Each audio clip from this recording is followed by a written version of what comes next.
अस्सलाम वालेकुम। Last part में हमने काफ़ी डिटेल में डिस्कस किया कि हमारा माइंड कैसे बिहेव करता है और थिंकिंग आउटसाइड द बॉक्स क्या है। तो आउटसाइड द बॉक्स सोचने के लिए क्वेश्चन एक था, वो ये है कि हमने अगर आउटसाइड द बॉक्स सोचना है तो कितना दूर तक जाना है, कितना बाहर तक सोचना है और वो हमारी क्रिएटिविटी को कैसे अफेक्ट करता है।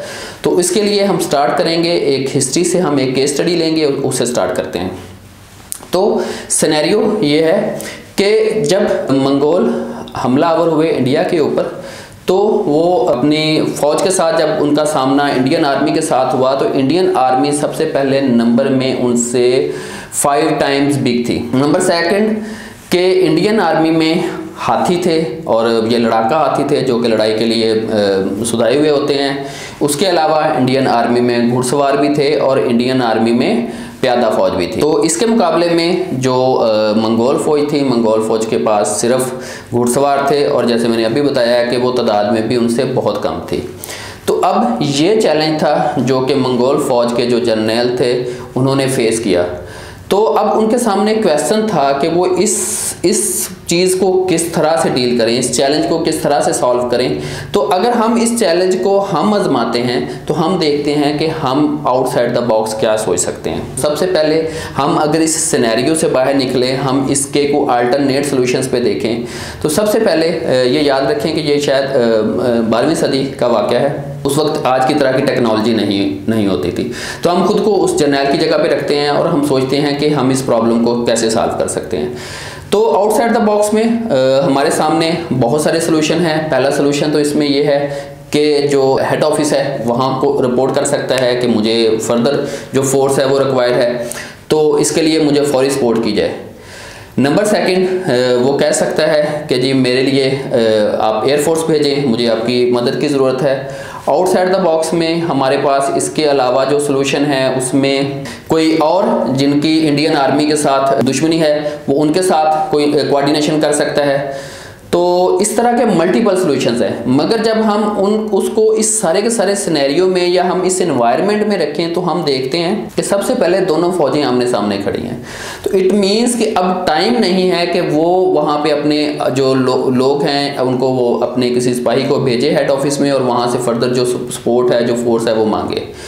क्यों? क्योंकि टेक्नोलॉजी तब थी नहीं और जाने और आने में जितने दिन रिक्वायर्ड थे तब तक ये जंग वैसे ही ख़त्म हो जानी थी। इसके अलावा हमने कहा कि कोई जो इर्द गिर्द हम सबसे पहले ढूंढेंगे कौन से ऐसे लोग हैं जिनके साथ हम अलाइनमेंट कर सकते हैं।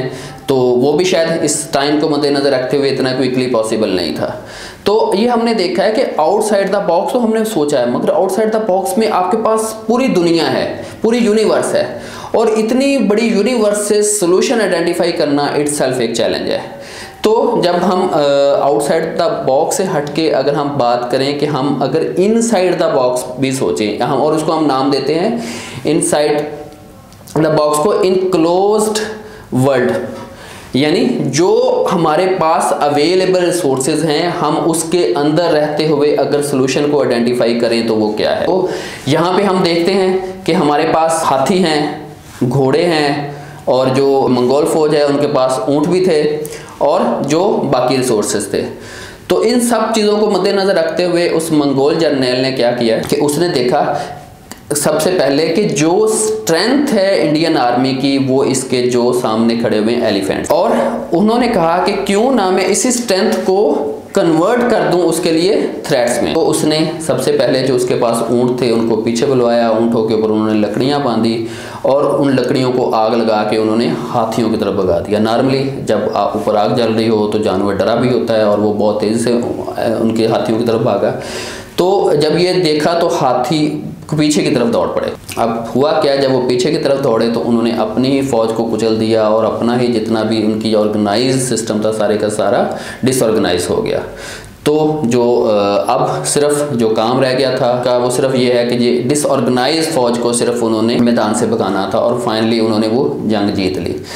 तो बेसिकली जो एक नॉर्मल कन्वेंशनल सॉल्यूशन था वो ये था कि आप आमने सामने की लड़ाई लड़ते। जो क्रिएटिव सॉल्यूशन था वो ये था कि ऐसा हम क्या डिफरेंटली करें, ऐसा क्या डिफरेंट सोचें कि हम जो है इस जंग को जीत सकते हैं और इस जंग को बड़ी आसानी से जीता जा सकता है इतनी बड़ी फौज के होते हुए भी। और आखिरकार उन्होंने इसी टूल को यूज़ किया, इसी टेक्निक को यूज़ किया और फाइनली जो मंगोल फौज थी वो ये जंग जीत गई। तो यहाँ से अब हम ये समझने की कोशिश करेंगे कि ये इनक्लोज वर्ल्ड एक्चुअली है क्या। Close world principle is when solving a problem or creating a new solution, one should strive to use only those resources that exist in the product or system itself or in its immediate vicinity। यानी हम सिर्फ उन्हीं resources को focus करें, हम उन्हीं available जो हमारे सामने सॉल्यूशंस हैं हम उनको फोकस करें कि जो कि हमारे करीब तरीन अवेलेबल हैं या जो हम चीज़ें हमारे कंट्रोल में हैं। और याद रखें कि जो क्लोज वर्ल्ड प्रिंसिपल है ये एक प्रिंसिपल है, ये कोई ऐसा कोई मेथडोलॉजी नहीं है और ये किसी भी टूल के साथ और कहीं पे भी यूज़ हो सकता है, चाहे हम इसको थिंकिंग आउटसाइड द बॉक्स के साथ यूज़ करें या किसी और टूल के साथ यूज़ करें। दूसरा याद रखें कि there is a inverse relationship between the distance from the problem and the creativity of the solution. यानी जितना हम प्रॉब्लम से दूर होते जाएंगे उतनी ही हमारी जो क्रिएटिविटी है वो कम होती रहेगी। और इसके अलावा मैं इसको एग्जांपल दूंगा कि that is like a lens on a camera, कि जैसे जैसे हम कैमरे का लेंस जो है वो कम ज़्यादा करते रहते हैं ऐसे ऐसे ही हमारा व्यू बदलता रहता है। यानी हम जितना प्रॉब्लम से खुद को दूर करते रहेंगे तो हमारी क्रिएटिविटी कम होती रहेगी। और इस तरह जिस तरह लेंस जैसे हम कैमरे का पास करके चीज़ों को करीब से देखते हैं तो हम जितना करीब होंगे हमारे सामने उतनी ही सोल्यूशन की जो अपॉर्चुनिटीज़ हैं वो अवेलेबल होगी।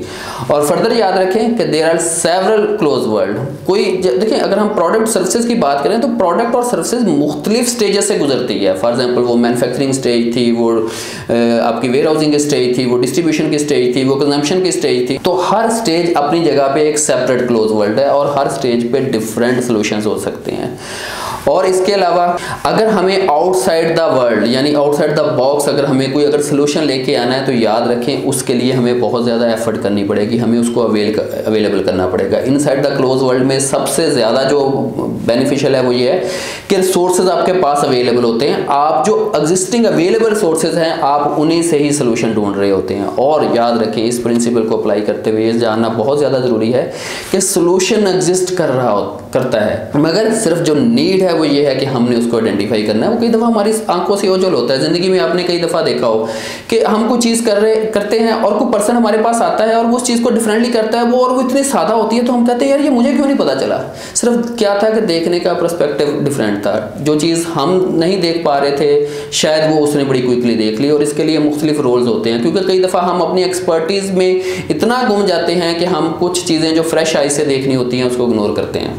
तो क्लोज वर्ल्ड प्रिंसिपल जो है इसको अगर मैं समराइज करूं तो ये हमें कहता है कि आप अपनी प्रॉब्लम का सलूशन उस प्रॉब्लम के आसपास ही देखें और अमूमन जहाँ पे प्रॉब्लम होती है वहीं पे कहीं ना कहीं सलूशन मौजूद होता है। सिर्फ हमें उसको दरियाफ्त करने की या उसको नए लुक से देखने की ज़रूरत होती है। और जब हम उस पर काम करते हैं तो हम सरप्राइज रह जाते हैं कि सलूशन कितना ईजी था। जैसे अभी हमने लास्ट एग्जाम्पल में देखा कि प्रॉब्लम भी वही थी, यानी इंडियन जो मंगोल आर्मी उसके लिए प्रॉब्लम भी एलिफेंट थे तो उसी प्रॉब्लम को ही उन्होंने क्या किया अपॉर्चुनिटी में कन्वर्ट कर दिया। जो इंडियन आर्मी का प्लान था वो ये था कि जो सबसे पहले एलिफेंट्स हैं वो जाके उस फौज को डिसऑर्गेनाइज करेंगे मंगोल फौज को, उसके बाद जो पीछे घुड़सवार फौज है वो उनके साथ जंग करके उनको ख़त्म करेगी और फाइनली जो प्यादा फौज है वो आके जिस जंग को ख़त्म करेगी। मगर उन्होंने क्या किया, मंगोल फौज ने उनके सारे के सारे प्लान को रिवर्स कर दिया है और उन्हीं के प्लान को उन्हीं की जो सबसे बड़ी स्ट्रेंथ थी उसी से रिवर्स किया। क्यों? क्योंकि उनको प्रॉब्लम का सोल्यूशन उसके अंदर से मिल गया था। तो नॉर्मली क्लोज वर्ल्ड कंसिस्ट किन चीज़ों पे होती है?